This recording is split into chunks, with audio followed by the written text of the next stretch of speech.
ነገ ዓለም ሳይፈጠር በአምላክ ልቦና ታስባ ትኖር የነበረ የሰባቱ ኪዳናት ማኅተም ስሟን በመጥራት ብቻ ምሕረትን የምታሰጠን፣ ስሟን በመጥራት ብቻ ችግራችንን የምታቀልልን፣ ስሟን በመጥራት ብቻ ጠላታችን ሰይጣንን እንደ ትቢያ የምትበትንልን፣ ኧረ የምን ስሟን በመጥራት ስሟ ሲጠራ በመስማት ራሱ ሰማያዊም ምድራዊ ዋጋም የምታሰጠን፣ ስሟን በመጥራት ብቻ አልፈታ ያለንን የሕይወታችንን ቋጠሮ የምትፈታልን፣ ስሟን በመጥራት ብቻ እንደበላ ሰው የምንጠግብባት እንደ ጠጣ ሰው የምንረካባት፣ ስሟን በመጥራት በዓሏን በማክበር መታሰቢያዋን በማድረግ ዝክሯን በመዘከር በስሟ ለተቸገሩ በማብላትና በማጠጣት በስሟ ለታረዙት በማልበስ በስሟ ያዘኑና የተከዙ ሰዎችን በማጽናናት መራራውን ሕይወታችንን የምታጣፍጥልን፣ የእሳትን ባህር የምታሻግረን፣ ስማችንን በሕይወት መጽሐፍ የምታስጽፍልን፣ ከልጇ ከወዳጇ ከአምላኳ ከመድኃኔ ዓለም ከኢየሱስ ክርስቶስ ጋር የምታስታርቀንና የምታስጠጋን፣ ልጇ ወዳጇ አምላካችን መድኃኔ ዓለም ኢየሱስ ክርስቶስ ለሚወደው ሰው የሚሰጣት ልዩና ድንቅ ስጦታ ነገ እናታችን ቅድስተ ቅዱሳን ቅድስት ድንግል ማርያም ወላዲተ አምላክ እመብርሃን ቅድስት ኪዳነ ምሕረት ናት። አደራ ይህንን ቪዲዮ የምትችሉ 16 ጊዜ የማትችሉ ደግሞ ቢያንስ 3 ጊዜ ኮፒ ሊንክ እንድታደርጉልኝ እጠይቃለሁ። ለቤቱ አዲስ የሆናችሁ ፎሎ ማድረግ እንዳይረሳ። ልዑል እግዚአብሔር በተለያየ ጊዜ ከወዳጆቹ ጋር የተለያዩ ቃል ኪዳናትን ገብቶ ነበር። ታዲያ ቅድስት ቤተክርስቲያናችን እነዚህን ኪዳናት ጠቅለል አድርጋ 7 ናቸው ትለናለች። አንደኛ ኪዳነ አዳም፣ ሁለተኛ ኪዳነ ኖህ፣ ሶስተኛ ኪዳነ መልከጼዴቅ፣ አራተኛ ኪዳነ አብርሃም፣ አምስተኛ ኪዳነ ሙሴ፣ ስድስተኛ ኪዳነ ዳዊት፣ ሰባተኛው ደግሞ እናታችን ቅድስተ ቅዱሳን ቅድስት ድንግል ማርያም ወላዲተ አምላክ ኪዳነ ምሕረት ናት። ከላይ ያየናቸው 6ቱ ኪዳናት ማለትም በብሉይ ኪዳን ጊዜ የነበሩት 6ቱ ኪዳናት ከኪዳነ አዳም ጀምሮ እስከ ኪዳነ ዳዊት ድረስ ያሉት ታላቅና ክቡር ኪዳናት ሲሆኑ ሕዝቡን ከመቅሰፍት፣ ከረሃብ፣ ከችግር፣ ከቸነፈር ያዳኑ ቢሆንም ነገር ግን የሰው ልጅ ከሲኦል እሳት ማዳን አልቻሉም ነበር። በዚህም የተነሳ አንድ ጽኑ የሆነ ኃያል የሆነ ኪዳን ያስፈልግ ነበርና ከቅድስት ሥላሴ ከሰማየ ሰማያት አንዱ ወልድ ከሰማይ ወረደና በእናታችን በቅድስተ ቅዱሳን በቅድስት ድንግል ማርያም ማኅፀን ውስጥ አደረ።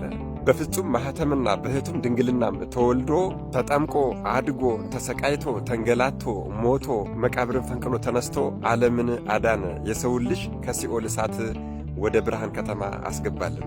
እንግዲህ ወገኖች ነገር ሳናበዛ ኪዳነ ምሕረት ማለት ይሄ ነው። አዎ ይህንን ከቅድስት ድንግል ማርያም የነሳውን ሥጋ ወስዶ በዘባነ ኪሩብ አስቀምጦታል።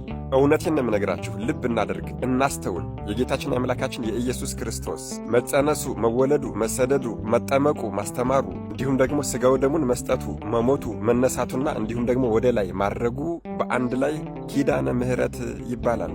ታዲያ ይሄ ሁሉ የሆነውና የተፈጸመው ደግሞ በሥጋ ማርያም ስለሆነ የቃል ኪዳኑ ባለቤትና የቃል ኪዳኑ ማደሪያ ደግሞ እናታችን ቅድስተ ቅዱሳን ቅድስት ድንግል ማርያም ወላዲተ አምላክ እመብርሃን ኪዳነ ምሕረት ናት።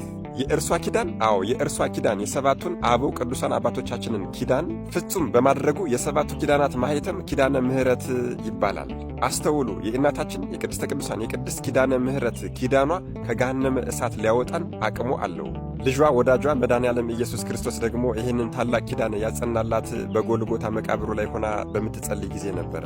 ታዲያ በዛም ጊዜ ልጇ ወዳጇ መድኃኔ ዓለም ኢየሱስ ክርስቶስ ተገለጸላትና ወላጅ እናቴ ሆይ በስምሽ ያመነውን በቃል ኪዳንሽ የተማጸነውን ሴትም ሆነ ወንድ ልጁን በስምሽ የሰየመውን መታሰቢያሽን ያደረገውን በዓልሽን ያከበረውን ለቤተ ክርስቲያንሽ ማንኛውንም ስጦታና መብዓ ያበረከተውን በበዓልሽ ቀን ዝክርሽና መታሰቢያሽን ያደረገውን በአንቺ ስም ቤተ ክርስቲያንን ያሳነጸ ያሰራውን ሁሉ በአንቺ ስም ለተራበ ያበላው፣ ለተጠማ ያጠጣው፣ ለታረዘ ያለበሰውን፣ የተቸገረና የተጨነቀውን ደግሞ በስምሽ ያጽናናውን እኔ ቃሌ የማይታበልና የማይታጠፍ ልጅሽ እምርልሻለሁ ብሎ በየካቲት 16 ቀን ቃል ኪዳን ገብቶላታል። በዚህም የተነሳ እኛ ልጆቿ ደግሞ ሁሌም ቢሆን ወር በገባ በ16 ልጇ ወዳጇ በሰጣት ቃል ኪዳን እንድታስምረንና እንድታማልደን በዓሏን እናከብራለን። ቤተ ክርስቲያኗ እንሄዳለን። በቤተ ክርስቲያኗ ቆመን እንማጸናለን፣ እንጸልያለን። በስሟ ዝክር መታሰቢያ እናደርጋለን። ያዘኑን የተቸገሩ ሰዎችን በስሟ እናጽናናለን። በዚህም የተነሳ እኛ ኃጢአተኛ ልጆቿ ከገሃነመ እሳት ከወጣን ከ2000 ዓመታት በላይ ያለፉ ሲሆን አሁንም ለወደፊቱም እርሷን አምባ መጠጊያ አድርገን ከገሃነመ እሳት ከምድራዊው ከሰማያዊውም ፍርድ እንደምታድነን አምነን በጥላዋ ስር ተጠልለን እንኖራለን። እንዴት አይነት መታደል ነው ወገኖቼ! ይህንን የእናታችንን ፍቅር ያልቀመሱት ሰዎች እንዴት አድርገው ያሳዝኑኛል መሰላችሁ!